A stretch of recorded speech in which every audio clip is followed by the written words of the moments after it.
साध्य गणों को हंस का उद्देश्य। युधिष्ठिर ने पूछा, पितामह, संसार में बहुत से विद्वान सत्य, दम, क्षमा और प्रज्ञा की प्रशंसा करते हैं। इस विषय में आपका कैसा विचार है? भीष्म जी ने कहा, युधिष्ठिर, इस विषय में साध्य गणों का हंस के साथ जो संवाद हुआ था, वही पुराना इतिहास मैं तुम्हें सुना रहा हूँ। एक समय नित्य अजन्मा प्रजापति हंस का स्वरूप धारण करके तीनों लोकों में विचर रहे थे। घूमते घूमते वे साध्य गणों के पास पहुंचे। उस समय साध्यों ने उनसे कहा, हंस, हम लोग साध्य देवता हैं और आपसे मोक्ष धर्म के विषय में प्रश्न करना चाहते हैं, क्योंकि आप मोक्ष तत्व के ज्ञाता हैं। महात्मा, हमने सुना है आप पंडित और धीर वक्ता हैं। आपकी उत्तम वाणी अथवा कीर्ति का सर्वत्र प्रचार है, इसलिए पूछते हैं, आपके मत में सर्वश्रेष्ठ वस्तु क्या है? किसमें आपका मन रमता है? पक्षी राज, समस्त कार्यों में से जिस कार्य को आप सबसे उत्तम समझते हो तथा जिसके करने से जीव को सब प्रकार के बंधनों से शीघ्र छुटकारा मिल सके, उसी का हमें उपदेश कीजिए। हंस ने कहा, अमृत पीने वाले देवताओं, मैं तो सुनता हूँ तप, इंद्रिय संयम, सत्य भाषण और मनोनिग्रह आदि कार्य ही सबसे उत्तम हैं। हृदय की गांठें खोलकर प्रिय और अप्रिय को अपने वश में करे, अर्थात उनके लिए हर्ष और विषाद ना करे, किसी के मर्म में आघात ना पहुंचाए, दूसरों से निष्ठुर बात ना बोले, नीच मनुष्य से शास्त्र का रहस्य न समझे, जिसे सुनकर औरों को उद्वेग हो ऐसी नरक में डालने वाली अमंगलमय बात भी ना कहे। वचन रूपी बाण जब मुंह से निकल पड़ते हैं तो उनकी चोट खाकर मनुष्य रात दिन शोक में डूबा रहता है। वे दूसरों के मर्म पर ही आघात पहुंचाते हैं, इसलिए विद्वान पुरुष को किसी पर वाग्बाण का प्रयोग नहीं करना चाहिए। दूसरा कोई भी यदि विद्वान को कटु वचन रूपी बाणों से खूब घायल करे तो भी उसे शांति रहना चाहिए। दूसरों के क्रोध करने पर भी जो बदले में प्रसन्न ही रहता है, वे उनके पुण्य को ग्रहण कर लेता है। जो जगत में निंदा कराने वाले और आवेश में डालने वाले प्रज्वलित क्रोध को रोक लेता है, जिसका चित्त शांत एवं प्रसन्न रहता है तथा जो दूसरों के दोष नहीं देखता, वह पुरुष अपने से द्वेष रखने वालों के पुण्य ले लेता है।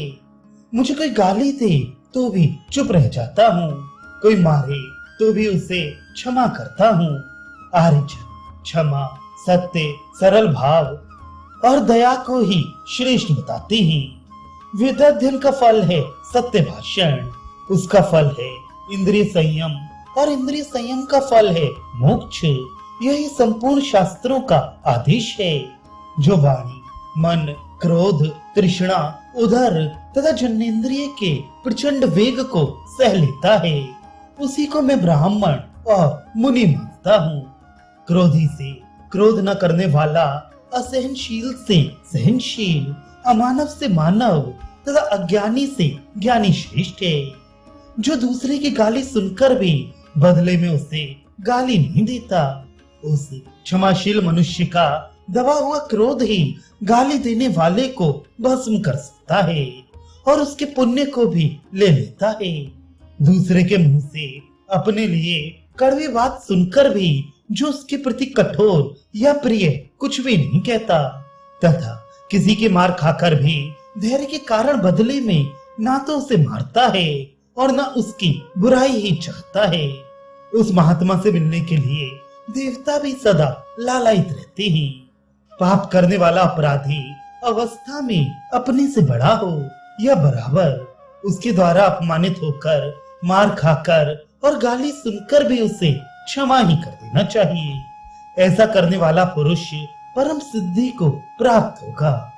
यद्यपि मैं सब प्रकार से परिपूर्ण हूँ, मुझे कुछ जानना या पाना बाकी नहीं है, तो भी श्रेष्ठ पुरुषों की उपासना सत्संग करता हूँ।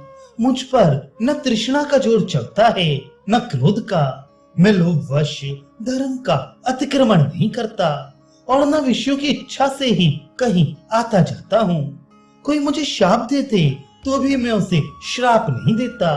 मैं इंद्रिय संयम को ही मोक्ष का द्वार मानता हूँ। इस समय तुम लोगों को एक बहुत गुप्त बात बता रहा हूँ, उसे सुनो। मनुष्य योनि से बढ़कर दूसरी कोई उत्तम योनि नहीं है। जिस प्रकार चंद्रमा बादलों के आवरण से अलग होकर प्रकाशमान दिखाई देता है, उसी प्रकार पापों से मुक्त होकर शुद्ध चित्त हुआ धीर पुरुष धैर्य पूर्वक काल की प्रतीक्षा करते रहे। इससे वह सिद्धि को प्राप्त होता है। जो अपने मन को वश में करके आधार स्तंभ की भांति सबके आदर का पात्र होता है, तथा जिसके प्रति सब लोग प्रसन्नता युक्त मधुर वचन बोलते हैं, वह मनुष्य देव भाव को प्राप्त हो जाता है। किसी से डाह रखने वाले मनुष्य जिस तरह उसके दोषों का वर्णन करना चाहते हैं, उस तरह उसके कल्याणकारी गुणों का बखान करना नहीं चाहते। जिसकी वाणी और मन सुरक्षित होकर परमात्मा के जप तथा चिंतन में लगे रहते हैं, वे वेदाध्ययन तप और त्याग इन सबके फल को पा जाता है। इसलिए समझदार पुरुष को चाहिए कि वे कटु वचन कहने और अनादर करने वाले अज्ञानियों को उनके दोष बताकर समझाने का प्रयत्न न करे, न दूसरों को बढ़ावा दे और न अपनी हिंसा करे। विद्वान को चाहिए कि वे अपमान पाकर अमृत पीने की भांति संतुष्ट हो, क्योंकि अपमानित पुरुष तो सुख से सोता है, किंतु अपमान करने वाले का नाश हो जाता है। क्रोधी मनुष्य जो यज्ञ करता, दान देता और तपस्या अथवा हवन करता है, उन सब कर्मों के फल को यमराज हर लेते हैं। क्रोध करने वाले का सारा परिश्रम व्यर्थ जाता है। देवता जो पुरुष अपने उपस्थ, उदर, दोनों हाथ और वाणी इन चार द्वारों को पाप से बचाए रखता है, वही धर्मज्ञ है। जो सत्य, इंद्रिय संयम, सरलता, दया, धैर्य और क्षमा का विशेष सेवन करता है, स्वाध्याय में लगा रहता है, दूसरे की वस्तु लेना नहीं चाहता तथा एकांत में निवास करता है, वह परम गति को प्राप्त होता है।